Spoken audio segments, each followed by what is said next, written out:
everybody once told me the world is gonna roll me. I ain't the sharpest tool in the shed. She was looking Hey guys, what's up? This is Creeper. Today I'm here with a bit of a different kind of video than usual. I'm going to be making a Rocket League tutorial series, starting obviously with this video. I've been thinking about making this for a while actually, and eventually I just settled on it's not the normal kind of videos that I make, but I really have felt like making this. I'm going to assume for this video that you've just started off playing Rocket League, or at least just started playing Rocket League competitively, which is absolutely awesome. I can't tell you how much fun I've had playing this game. Over a 2-year time period, I have over 1,000 hours sunk into this game, and I absolutely still enjoy it every single day. I'm currently high Diamond 3 to low Champ 1, and I'm still improving, and I think a pretty good pace. I've climbed through most of the ranks already, but when I was climbing through the lower ranks, there weren't really good tutorial series that took on each individual rank at a time and told you how to get out of each one and keep climbing, so it was kind of difficult, and with this tutorial series I hope to remedy that. So hopefully you can keep following along with these tutorials as they come out and as you keep improving. You might think it's a bit late to get into ranked Rocket League because the game's already been out for almost 3 years now and the player base is so crazy up there in skill, but it's never too late to start learning and improving at this game. In this series I'm going to be making a single video on each rank set, so for instance bronze, silver, gold, platinum, and so on, until we reach the champion ranks, at which point I think I'm going to take a single video to dissect each champion rank because there's just such a skill gap between every single champion rank. So if you clicked on this video, you're probably in bronze right now, which is something you're going to get a lot of jokes made about you for. I just want you to remember that if you start getting involved in the Rocket League community, people make fun of bronze players a lot, but just remember that it's really just jokes and everyone started in bronze at some point. So if you want to start ranking up, there's a few things that we're going to need to talk about before we even get to anything gameplay related. We're actually going to start off in the settings. So this is the game as it is by default. You load into the game and you go into free play, and this is what you're going to be seeing. It looks very nice and it's very smooth and it's got an awesome gameplay feel to it. You've got the rumble of your controller and you've got the close-up camera and you've got all the motion blur and the sick effects everywhere. But if you want to actually get good at this game, it's really not what you want. The first thing we're going to want to change here is going to be your camera settings. Why? Well, because as it is right now, your camera doesn't really give you a good view of the ball, of your teammates, of your opponents, and really of the entire field. So what we're going to do is simple enough. We're going to go into the options here. We're going to go over to camera, and we're going to look at all these options first of all. It's important to know what we're changing, but it's also really important to know why we're changing anything in the first place. We know what makes our camera bad right now, but what makes a camera a good camera? Good camera settings are going to be camera settings that give you a good view of your car, of your opponent's car, and of the ball, so that you can know what you're doing, where the ball is, and where your opponent is all at the same time. Psyonix has recently included some nice camera presets so that you don't have to worry about all of these numbers if you don't really feel like it right off the bat. But I can tell you that the first thing you're going to want to do is turn off camera shake. It looks cool, but it really doesn't give you the clarity that you're going to want when playing this game. Before you mess around and make your own custom camera settings,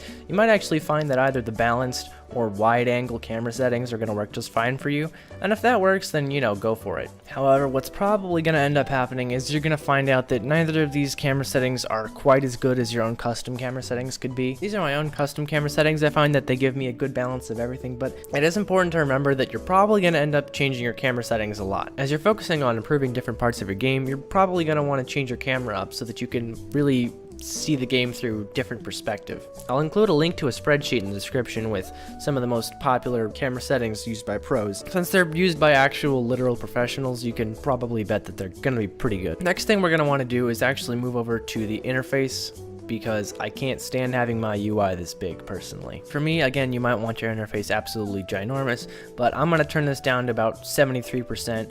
It's a good spot where I can still see my entire interface, but it's not huge into my display scale. I usually like turning down to 98%. It just gives you a bit more of a feel like the UI isn't all the way on the corner of your screen and you have to actively look to see it. It moves everything a bit closer to the middle of the screen. Nameplate mode I would change to always visible. It's very nice to easily be able to see all your teammates and opponents. When you're far away from your opponents by default, it'll make their nameplates shrink into little diamonds, and it's easy to lose track of them. The next thing we're going to want to talk about is the ball cam indicator. I personally have this off, although I see a lot of people with it on. It's just that little thing in the bottom left every time you have ball cam on, and personally it's very distracting. The next thing we're going to go over is controls. Your controls are very important. You're probably, however you set them now, never going to change them. The later on you change your controls, the harder it's going to be. So I would suggest changing them right now, because default controls are not going to do it for most people. Why are we changing our controls? Well, we're changing our controls because the default controls are not conducive to the gameplay elements that you're going to be learning later on. Somewhere on the screen right now I'm going to have a graph showing what button equates to what on what controller, so you can easily tell which buttons I'm talking about. I use an Xbox controller, but most people use a PS4 controller for this. What you're really going to want in good controls is something that's going to allow you to move fluently all of the time and do really any action at the same time as any other action. You're going to want to be able to jump and boost at the same time, jump and drift, air roll and jump, air roll and boost and drive forward. The point is, you're going to want to be able to do just about anything at the same time as anything else, and this means you're going to really have to think about where your fingers are on your controller and what buttons you can press at the same time and what buttons you can't. Personally, my controls are very close to default, but I've changed around a few things so that I can do some actions at the same time as other actions. Jump, steering, and driving forward and backwards are all the same, but boost has been changed from B to X, and power slide has been changed from X to left button, as well as air roll, which has also been switched from X to left button. Ball cam is kept the same, rear view is kept the same, and scoreboard has been moved over to right button. You may notice I actually don't use my B button for anything but saving replays, and the reason for this is that the B button is so far out of the way, in my opinion, from every other button that you're going to press that it's really inconvenient. Another really popular control scheme is to separate both air roll left and air roll right onto right button and left button, and then just have power slide on either one of those buttons. Another really popular control layout is to have boost on right button and left button as power slide. This means that you have even less to worry about. Again, I'm gonna have a spreadsheet for pro control schemes, but really it comes down to preference. Whatever you find that you can do all actions together at the same time works out just fine. But do remember, it is extremely important to change these now, as at some point you're gonna want to change them, and the longer you wait to do this, the harder it's gonna get. On a side note, you're probably gonna want to set your controller vibration to disabled. It's nice and it feels kind of cool, but it also will mess with your hands and it won't let you control your car as well as you might want to. The final place we're going to go is actually going to be video settings. Your video settings are probably going to be the least important thing that we go over here, but they do still help. There are a lot of things in here that are on right now that make the game look a bit nicer, but really give you a lot less clarity as to what's actually going on. So some good things to take down, and yeah, they're going to make the game a lot less nice looking, but it's going to make it feel a lot smoother. World detail I like turning to performance, although it really kills the game for some people. I mean, it really doesn't look very good all of a sudden. To me, it's worth it because I'm a tryhard, but if you really don't care, then I would keep this at high quality. This is really probably the least important one of all the things I'm going to turn down or off, but for me personally, I'm going to turn it to performance. High quality shaders I like to keep on. Ambient occlusion I like to turn off. Depth of field I like to turn off, it's just distracting. Bloom, light shafts, lens flares are all distracting. Dynamic shadows can be nice, they can show you where you are in relation to the ground, but I've already kind of learned that feeling, just kind of knowing when I'm close and when I'm far from the ground. So I have this turned off personally. Again, it's just a distraction for me. Motion blur, turn it off. Absolutely turn it off. Super nice looking in this game, but also super distracting. It's hard to read nameplates, hard to even see nameplates, turn it off. Weather effects, again, they look pretty nice, but I would turn them off. It's just really a distraction. Your resolution should be whatever the resolution is of your monitor. Your display mode, I personally play in borderless, but apparently full screen does give you a couple extra frames, so if you're struggling to get 60 FPS, which by the way is a must, you must have at least 60 FPS if you want to play this game well. But yeah, full screen is, if you're reaching for FPS right now, change it to full screen. Personally, I like borderless because I can easily switch between tabs, and turn on vertical sync and hit apply. Vertical sync is super useful because it's going to keep your frames locked at 60 FPS, which means no screen tearing. If you don't know what screen tearing is, be glad. We're going to want to turn anti-aliasing to the max, which is MLAA. Anti-aliasing is going to give you some nice crisp edges, and it's going to, again, give you just some more clarity when you're looking at the game. Render quality, keep it at high quality, obviously, and render detail is just all of this, so don't touch it. And that's your video settings. It obviously doesn't look as good anymore, but it's going to give you so much more clarity, and you'll be able to see what you're doing really, really well.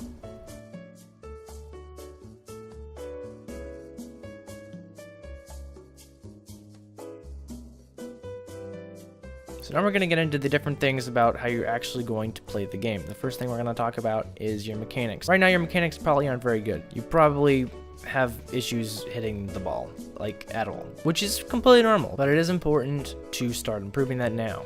So what I'm going to suggest you do is really the best thing you can do is just go into free play and just practice hitting the ball at all. Don't even think about how you're hitting the ball.